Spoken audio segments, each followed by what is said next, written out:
নমস্কাৰ ছাত্ৰ-ছাত্ৰীসকল আজি 11 ডিৰ কোৱেশ্চন নম্বৰ 3 টো সৰল কৰি মান নিৰ্ণয় কৰা এক নম্বৰ প্ৰশ্নটো দিছে x whole into x square plus 2x plus 4 minus 2 whole into x square plus 2x plus 4 যদি x is equal 2 হয় এতিয়া আমি এইখিনি কৰাৰ পিছত x ৰ মানটো 2 বুলি বহাব লাগিব এতিয়া এই বাহিৰৰ x ৰ লগত ভিতৰৰ x টো পূৰণ হৈ আছে আমি x into x square plus a plus a plus x into 2x plus a plus a plus x into 4 এতিয়া minus a plus a minus 2 into x square minus a plus a minus 2 into 2x minus a plus a minus 2 into 4 যিসকল ছাত্ৰ-ছাত্ৰীয়ে number 3 টো চাইছা যদি বুজি নপোৱা ইয়াৰ আগৰ ভিডিওখিনি চাই লবা তেতিয়াহে এটো বুজি পাবা মই এটো ডাইৰেক্ট কৈ দিছো আৰু আগৰখিনি মই ধুনিয়াকৈ বুজাই থোৱা আছে চাই লব পাৰিবা এতিয়া x আৰু x স্কয়াৰ পূৰণ কৰিলে s কিউব পালো প্লাস x ৰ লগত 2x পূৰণ কৰিলে 2x স্কয়াৰ পালো প্লাস x ৰ লগত 4 ইনটু কৰিলে 4x minus 2 লগত x স্কয়াৰ পূৰণ কৰিলে 2x স্কয়াৰ minus 2 লগত 2x পূৰণ কৰিলে 4x minus 2 লগত 4 ইনটু কৰিলে 8 এতিয়া ৰাখিখিনি গুটাইলাম একে ৰাখিখিনি x cube plus 2x square এফালে আছে মাইনাস 2x স্কয়াৰ এফালে আছে প্লাস 4x এফালে আছে মাইনাস 4x এফালে আছে 8 এতিয়া এটো ৰাখি সমান এটো সমান এটা আগত প্লাস আনটো আগত মাইনাস থকানে কটাকটি গল থাকিলে x কিউব মাইনাস 8 এতিয়া ইয়াত x ৰ মান 2 দিয়া আছিল গতিকে আমি x ৰ মান 2 ওপৰত x ৰ ওপৰত কিউব থকা কাৰণে x ৰ মানটো ওপৰটো কিউব বহাইছো এফালে 8 এতিয়া x কিউব অৰ্থাৎ 2 কিউব এটা ইয়াত 2 তিনটা থকা বুজাইছে এনেকে এই 2 টো ইয়াত তিনটা থকা বুজাইছে এটা 2 তিনটা থকা মানে 2 দুগুণ 4 আৰু এফালে 2 থাকিলে এটা 4 দুগুণ 8 এতিয়া 2 কিউবৰ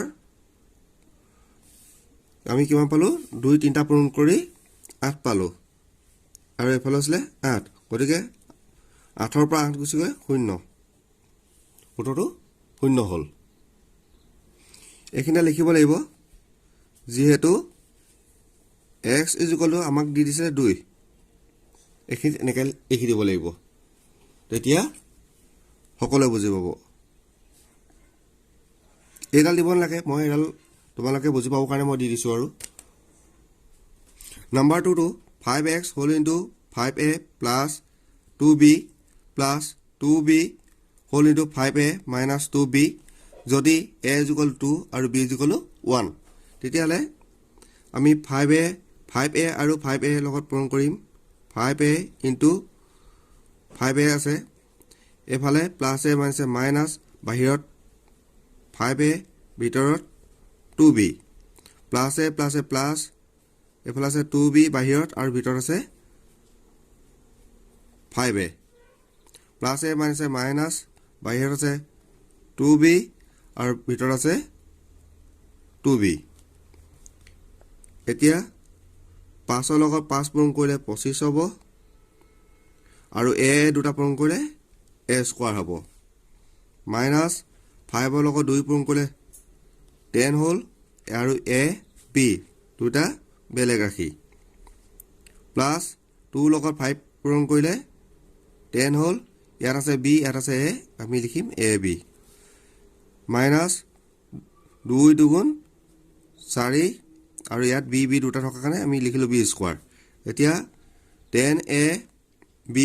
ইয়াৰ আগত আছে মাইনাছ আৰু ইয়াৰ আগত আছে প্লাছ 10ab এইটো আগত আছে প্লাছ গতিকে সমাৰাশী হ'লে এটা প্লাছ এটা মাইনাছ হ'লে কটাকটি গ'ল থাকিলে ইয়াত 25a স্কোৱাৰ এইফালে মাইনাছ 4b স্কোৱাৰ এতিয়া 25 ইনটু ইয়াত দিয়া আছিলে যেহেতু a is equal to 2 আৰু b is equal to 1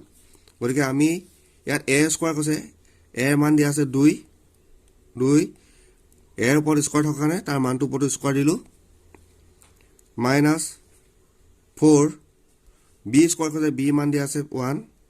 b ওপৰত স্কোৱাৰ থকা কাৰণে আমি ইয়াৰ ওপৰতো মানটো ওপৰতো স্কোৱাৰ দিলোঁ 25 আৰু 2 স্কোৱাৰ কৰিলে 4 হ'ব 2 স্কোৱাৰ সমান 2 দুটা থকা বুজায় এনেকৈ এই দুটা পূৰণ কৰিলে 4 এতিয়া 4 ইনটু 1 স্কোৱাৰ আছে 1ক স্কোৱাৰ কৰা মানে 1 ইনটু 1 দুটা থকা বুজায় গতিকে 1 দুটা ইনটু কৰিলে আমি 1 পাম এতিয়া 4 25 100 25 লগত যদি 4 পূৰণ কৰি 100 হ'ল আৰু 4 লগত 1 পূৰণ কৰিলে 4 100 পৰা 4টো বিয়োগ কৰিলে 96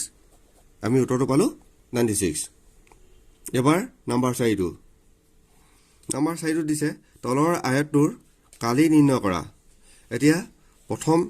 এইটো 1 নম্বৰ আয়তটো দিছে এইটো 2 নম্বৰ আৰু এইটো 3 নম্বৰ দিয়া আছে ধৰি লোৱা 3 নম্বৰ এতিয়া প্ৰথমটো ইয়াৰ পৰা ইয়ালৈ যোগ দিছে p আৰু এইটোৰ পৰা এইটোৰ লগত q আৰু ইয়াৰ পৰা ইয়ালৈ r দিছে তেতিয়া আমি দিশটো পালোঁ আয়তটোৰ দিশ ইয়াৰ পৰা ইয়ালৈ দিছে তেতিয়া আমি পালোঁ p q r তেতিয়া আমি লিখিম আয়তটোৰ দিশ p plus q plus r আৰু এইটো প্ৰস্থ বুলি কোৱা হয় এই প্ৰস্থটো দিয়া আছে a আমি প্ৰস্থ লিখিলোঁ a তেতিয়া আমি আয়তৰ কালি সূত্ৰটো হৈছে দিশ পূৰণ প্ৰস্থ গতিকে আমি দিশ পালোঁ p plus q plus r কাৰণ p আছে ইয়াৰ পৰা ইয়ালৈ আছে p ইয়াৰ পৰা ইয়ালৈ আছে q আৰু ইয়াৰ পৰা ইয়ালৈ আছে r গতিকে p হ'ল দিশটো হ'ল p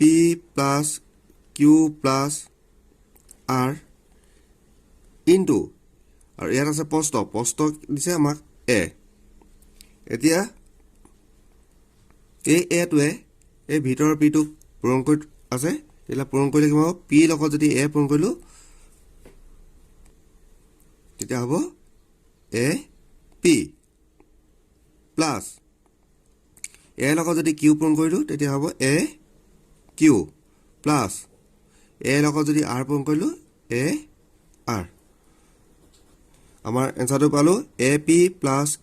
a q plus a r গতিকে আজি গোটেই চেপ্টাৰটো এদায় কৰিলোঁ আজিলৈ ইমানটা সামৰিছোঁ থেংক ইউ